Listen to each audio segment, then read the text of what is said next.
வணக்கம். இலங்கை செய்திகளுடன் நான் யோஷன். விரிவான செய்திகளுக்கு முன் தலைப்புச் செய்திகள். இலங்கையின் அபிவிருத்தி குறித்து கவனம் செலுத்தி வரும் சர்வதேச சமூகம் தற்போது பொறுப்பு குரல் மற்றும் மனித உரிமை மீறல்களையும் முன்னிறுத்தி வருவதாக தகவல். உள்ளூராட்சி மன்ற தேர்தலில் எந்த கட்சிக்கும் பெரும்பான்மை ஆதரவு கிடைக்காத நிலையில் கொழும்பு மாநகர சபையின் முதல் கூட்டம் இன்று. சர்வதேச நாணய நிதியத்துடன் இலங்கையின் உறவுகள் தீவிரமடைந்து வரும் சூழலில் பல்வேறு நாடுகளின் கவனம் மீண்டும் இலங்கையின் பக்கம். யாழ்ப்பாணத்தின் உயர் பாதுகாப்பு வலயத்தில் உள்ள பலாலி பகுதியில் இருந்து அந்த பகுதி மக்கள் வெளியேறி 35 ஆண்டுகள் கடந்தும் மேல் குடியேற்றப்படாத நிலை. தொடர்வது விரிவான செய்திகள். இலங்கையின் அபிவிருத்தி குறித்து கவனம் செலுத்தி வரும் சர்வதேச சமூகம் தற்போது பொறுப்பு குரல் மற்றும் மனித உரிமை மீறல்களையும் முன்னிறுத்தி கவனித்து வருகின்றது. இந்த காரணத்தினை பொறுத்து ஐக்கிய நாடுகள் மனித உரிமைகள் உயர்ஸ்தானிகள் வால்கர் ட்ரக் எதிர்வரும் ஜூன் மாதம் 23ஆம் தேதி இலங்கைக்கு வருகை தரவுள்ளார்.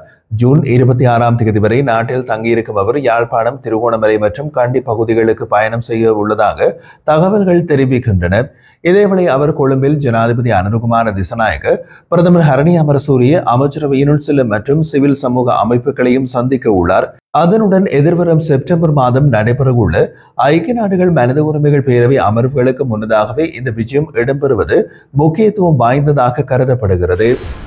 இந்த ஆண்டுக்கான உள்ளூராட்சி மன்ற தேர்தலில் எந்த கட்சிக்கும் பெரும்பான்மை ஆதரவு கிடைக்காத நிலையில் கொழும்பு மாநகர சபையின் முதல் கூட்டம் இன்று நடைபெறுகிறது. இது தொடர்பாக உள்ளூராட்சி ஆணையாளரால் சமீபத்தில் வெளியிடப்பட்ட வர்த்தமானி அறிவிப்பின் அடிப்படையில் கொழும்பு நகர மண்டபத்தில் நடைபெறும் இந்த முதல் கூட்டத்தில் புதிய மேயர் மற்றும் துணை மேயரை தேர்ந்தெடுத்தல் முக்கிய செயல்பாடாக அமையும் என்று தெரிவிக்கப்பட்டுள்ளது. 2025ஆம் ஆண்டு உள்ளூராட்சி தேர்தல் முடிவுகளின்படி கொழும்பு மாநகர சபையின் மொத்த உறுப்பினர் எண்ணிக்கை 117 ஆகும். இதில் தேசிய மக்கள் சக்தி 48 ஆசனங்களை பெற்றுள்ளதுடன் ஐக்கிய மக்கள் சக்தி 29 ஆசனங்களையும் ஐக்கிய தேசிய கட்சி 13 ஆசனங்களையும் பெற்றுள்ளது. அதேபோல் ஸ்ரீலங்கா பொதுஜன பெரமுன 5 ஆசனங்களையும் ஸ்ரீலங்கா முஸ்லிம் காங்கிரஸ் 4 ஆசனங்களையும் பெற்றுள்ளது. மீதமுள்ள ஆசனங்கள் பிற கட்சிகள் மற்றும் சுயேட்சை குழுக்களுக்கு வழங்கப்பட்டுள்ளன. எந்த ஒரு கட்சிக்கும் 50% மேலான ஆதரவு இல்லை என்பதால் மேயர் பதவிக்கான தேர்வை மேற்கொள்வதற்காக இன்று நடைபெறும் முதல் கூட்டத்தில் வாக்களிப்பு நடைபெறுகின்றமை குறிப்பிடத்தக்கது. வவுனியாவில் உள்ள 4 உள்ளூராட்சி சபைகளில் ஆட்சி அமைப்பதற்கான நடவடிக்கைகளை முன்னெடுப்பதில் தமிழ் அரசியல் கட்சிகள் மற்றும் ஐக்கிய மக்கள் சக்தியிடையே பொதுவான ஒரு இணக்கப்பாடு ஏற்படுத்தப்பட்டுள்ளது. இது தொடர்பான விசேட கலந்துரையாடல் தமிழரசு கட்சியின் வவுனியா அலுவலகமான தாயகம் வளாகத்தில் கட்சித் தலைவர்கள் மற்றும் பிரதிநிதிகள் கலந்து கொண்ட வகையில் நடைபெற்றிருந்தது. இந்த கலந்துரையாடலில் தமிழரசு கட்சி, ஜனநாயக தமிழ் தேசிய கூட்டணி, ஐக்கிய மக்கள் சக்தி மற்றும் ஜனநாயக தேசிய கூட்டணி ஆகிய கட்சிகளின் பிரதிநிதிகள் பங்கேற்றனர். அவர்கள் அனைவரும் வவுனியாவில் உள்ள 4 உள்ளூராட்சி சபைகளிலும் ஒரு கூட்டு நிர்வாகம் உருவாக்க வேண்டும் என்று ஒருமித்த முடிவுக்கு வந்தனர். இந்த ஒப்பந்தத்திற்கு கீழ் வவுனியா மாநகர சபையில் முதல் 2 வருடங்களுக்கு மாநகர முதல்வர் பதவி ஜனநாயக தமிழ் தேசிய கூட்டணிக்கும், பிரதி முதல்வர் பதவி ஜனநாயக தேசிய கூட்டணிக்கும் வழங்கப்படும். அதனைத் தொடர்ந்து அடுத்த 2 ஆண்டுகளுக்காக இந்த பதவிகள் தமிழரசு கட்சிக்கு வழங்கப்படும். வவுனியா தெற்கு பிரதேச சபையில் தவிசாளர் பதவி தமிழரசு கட்சிக்கும், உப தவிசாளர் பதவி ஜனநாயக தமிழ் தேசிய கூட்டணிக்கும் வழங்க தீர்மானிக்கப்பட்டுள்ளது. வவுனியா வடக்கு பிரதேச சபையில் தவிசாளர் பதவி தமிழரசு கட்சிக்கும், உதவி தவிசாளர் பதவி அகில இலங்கை தமிழ் காங்கிரஸ் கட்சிக்கும் வழங்கப்படும். வெங்கல செட்டிக்குளம் பிரதேச சபையில் தவிசாளர் பதவி ஐக்கிய மக்கள் சக்திக்கும், உப தவிசாளர் பதவி தமிழரசு கட்சிக்கும் வழங்கப்படும் என்று தீர்மானிக்கப்பட்டுள்ளது. இவ்வாறு வவுனியாவின் உள்ளூராட்சி நிர்வாகங்களில் சகஜமாக கூட்டு ஒத்துழைப்பு உருவாகியுள்ளமை எதிர்கால அபிவிருத்தி திட்டங்களை ஒருங்கிணைக்கும் வகையில் முன்னேற்றமான ஒரு படியாக கருதப்படுகிறது. சர்வதேச நாணய நிதியத்துடன் இலங்கையின் உறவுகள் தீவிரமடைந்து வரும் சூழலில் பல்வேறு நாடுகளின் கவனம் மீண்டும் இலங்கையின் பக்கம் திரும்பியுள்ளமை குறிப்பிடத்தக்கது. அதற்கமைய அரசியல் மற்றும் பொருளாதார தளங்களில் பல்வேறு நட்பு நாடுகள் இலங்கையுடன் தங்கள் தொடர்புகளை மேம்படுத்துவதில் அண்மையில் பெரும் செயல்பாடுகளை மேற்கொண்டு வருகின்றன.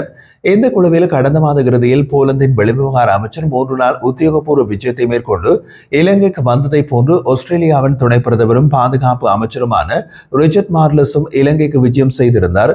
மேலும் கடந்த ஜூன் 11 முதல் 13ஆம் தேதி வரை ஜெர்மனிக்கு விஜயத்தினை மேற்கொண்டு ஜனாதிபதி அனுருகுமார திசாநாயக்க தலைமையிலான குழுவினர் வெற்றிகரமாக பயணங்களை நிறைவு செய்து நாடு திரும்பியுள்ளனர்.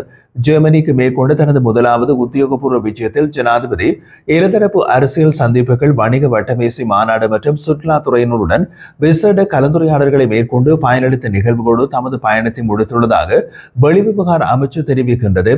இதற்கிடையில் ஜனாதிபதி நாடு திரும்பிய அதே தினம் சர்வதேச நாணய நிதியத்தின் முதன்மை பிரதி முகாமைத்துவ பணிப்பாளர் கலாநிதி கீதா கோபிநாத் 2 நாள் நாள் உத்தியோகபூர்வ விஜயத்திற்காக இலங்கை வந்துள்ளார்.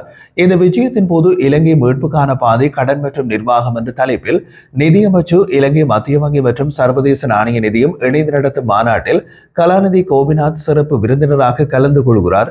அத்தோடு இலங்கையுடனான சர்வதேச நாணய நிதியத்தின் செயல்பாடுகள் தொடர்பாகவும் இலங்கை அரசாங்க அதிகாரிகள் மற்றும் முக்கிய பங்குதாரர்களோடு இருதரப்பு கலந்துரையாடல்களிலும் கலாநிதி கீதா கோபிநாத் ஈடுபட உள்ளதாக எதிர்பார்க்கப்படுகிறது. ஜனாதிபதி அனுரகுமார திசாநாயக்கவின் ஜெர்மன் விஜயம் ஒரு சாதாரணமாக முன்னேற்றமாகும். அங்கு அவர் புலம்பெயர் இளைஞர்களை சந்தித்தது தவறு அல்ல.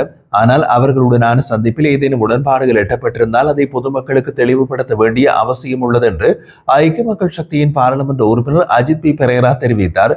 கொழும்பில் ஊடகவியலாளரிடம் கருத்து தெரிவித்த போது அவர் மேலும் கூறுகையில், ஜனாதிபதியின் ஜெர்மன் பயணமும் அங்குள்ள புலம்பெயர் இளைஞர்களுடன் அவர் வைத்த சந்திப்பும் எந்தவிதமான தவறும் அல்ல. ஆனால் அவர்களுடனான பேச்சுவார்த்தைகளில் ஏதேனும் முக்கியமான முடிவுகள் எட்டப்பட்டிருந்தால் அவற்றை நாட்டுக்கு தெளிவாக தெரிவிக்க வேண்டும். அதனைத் தொடர்ந்து அவர் கூறுகையில், கொழும்பு மக்களின் 60% பேர் தேசிய மக்கள் சக்தியினை சாராத கட்சிகளுக்கு வாக்களித்துள்ளார்கள்.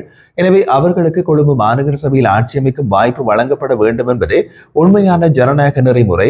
தற்போது நடைமுறையில் உள்ள உள்ளூராட்சி முறைமையை மதித்து மக்கள் தெரிவு விகிதத்திற்கு ஏற்ப மேயர் தெரிவு செய்யப்பட வேண்டும்.